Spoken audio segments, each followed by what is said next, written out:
அனைவருக்கும் வணக்கம். சென்ற வகுப்பில் 15 கீழ்க்கணக்கு நூல்களை, நீதி நூல்களை நாம் எதெல்லாம் பார்த்தோம் அப்படின்னா திருக்குறள், நாலடியார், நான்மணிக்கடிகை, வினா 40, இயல்பு 40 என்ற 5 நூல்களை பற்றி பார்த்தோம். இன்றைய வகுப்பில் மீதமுள்ள 6 நூல்களை பற்றி பார்க்க போகிறோம். முதலாவது திரிகடுகம். திரி அப்படின்னு சொன்னாலே உங்களுக்கு எல்லாருக்கும் தெரியும். 3 கடுகம் அப்படின்னா காரம். 3 காரமான பொருட்களாகிய சுக்கு, மிளகு, திப்பிலி என்ற 3 பொருட்கள் சேர்ந்து எப்படி உடல் நோயை குணப்படுத்துகிறதோ அதுபோல இந்த நூலில் உள்ள 3 கருத்துக்கள் உடல் நோயை குணப்படுத்துவது போல இந்த 3 கருத்துக்கள் மனநோயை குணப்படுத்துகின்றன. இதனுடைய ஆசிரியர் நல்லாதார். இந்த திரிகடுகத்தில் உள்ள பாடல்களுடைய கருத்துக்கள் வாழ்க்கையை செம்மைப்படுத்துவதற்குரிய நிலைகளை சொல்கின்ற நிலையில் மருந்து நூல்களாக இந்த நூல்கள் அமைகின்றன. அடுத்து பார்த்தீங்கன்னா ஏலாதி என்ற நூல். ஏலாதியினுடைய ஆசிரியர் கலைஞர். ஏலம் என்று சொல்லும் பொழுது ஏலம் ஆதியாக உடைய நூல் என்ற நிலையில் ஏலம், லவங்கம், பட்டை அதாவது சிறு நவாபு, சுக்கு, மிளகு, திப்பிலி என்ற 6 பொருட்கள் இணைந்து தயாரிக்கப்பட்ட சூரணம் எவ்வாறு உடல் நோயை குணப்படுத்துகிறதோ அதே போல இந்த ஏலாதி நூலில் உள்ள பாடல்களில் உள்ள ஒவ்வொரு கருத்துக்களும், அதாவது ஒரு பாடலில் 6 கருத்துக்கள் அடங்கியிருக்கும். இந்த 6 கருத்துக்களும் மனநோயை குணப்படுத்துகின்றன என்ற நிலையில் ஏலாதியினுடைய ஆசிரியர் இதை ஒவ்வொரு பாடல்களையும் வடிவமைத்திருக்கிறார். மனநோய் என்பது இன்றைய காலத்தில் மிகவும் முக்கியமாக மனிதர்களாக இருப்பவர்களுக்கு அவர்களுடைய உடல் நோயை விட மனநோய் தான் அதிக நிலையில் உள்ளது. அதை தீர்ப்பதற்குரிய தீர்வுகளையும் சொல்கின்ற நிலையில் ஏலாதி என்ற நூல் அமைகிறது. அடுத்தது பார்த்தீங்கன்னா சிறு பஞ்சம் மூலம். சிறு பஞ்சம் மூலம். மூலம் என்றால் பஞ்சம் என்றால் 5. சிறிய 5 மூலிகை பெயர்கள் சேர்ந்த ஒரு மூலிகை எவ்வாறு உடல் நோயை குணப்படுத்துகிறதோ அதுபோல இதில் உள்ள பாடல்கள் மனநோயை குணப்படுத்துகின்றன.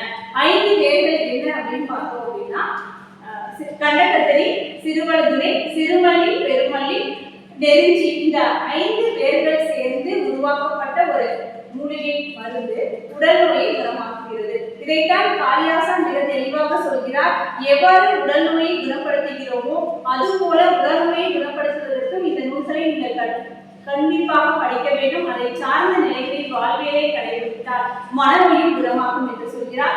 4 அடிகளில் 100 பாடல்களுடைய நூலாக இந்த சிறுபஞ்சம் மூலம் என்ற நூல் அமைகிறது.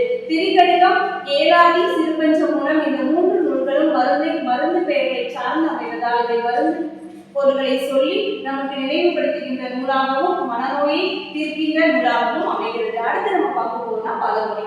பழமொழின்னு சொன்னோம்னா நமக்கு ஞாபகம் வரும் மூத்தோர் வாக்கு, முதுமையான சொல் என்று. அதனுடைய ஆசிரியர் யாருன்னா முன்றுரை அறையினார். அதாவது பழமையான மொழி என்று சொல்லும் பொழுதே நமக்கு தெரியும் பழமொழியை சொல்றாங்க. அடிக்கடி இப்ப பாத்தீங்கன்னா தாத்தா பாட்டி வீட்டுல இருக்கும் பொழுது முன்னாடி எல்லாம் சின்ன வயசுல கிராமத்துக்கு செல்லும் போது நிறைய பழமொழிகளை நம்ம பயன்படுத்திருக்கோம். இதை நம்ம பாடமா கூட படிச்சிருக்கோம். பழமொழிகள் என்று சொல்லும் போது ஒரு அனுபவம் பிரிவு, மூத்தோர்கள் சொல்கின்ற வாக்கு, அதாவது மிக நீண்ட சொற்பொழிவுகளை சொல்லாமல் சுருங்கி ஒரு வார்த்தையை சொல்லுவது. அது கள்ளக்கண்ட நாயக்கணம், நாயக்கண்ட கள்ளக்கணம் அப்படின்னு சொல்லுவாங்க.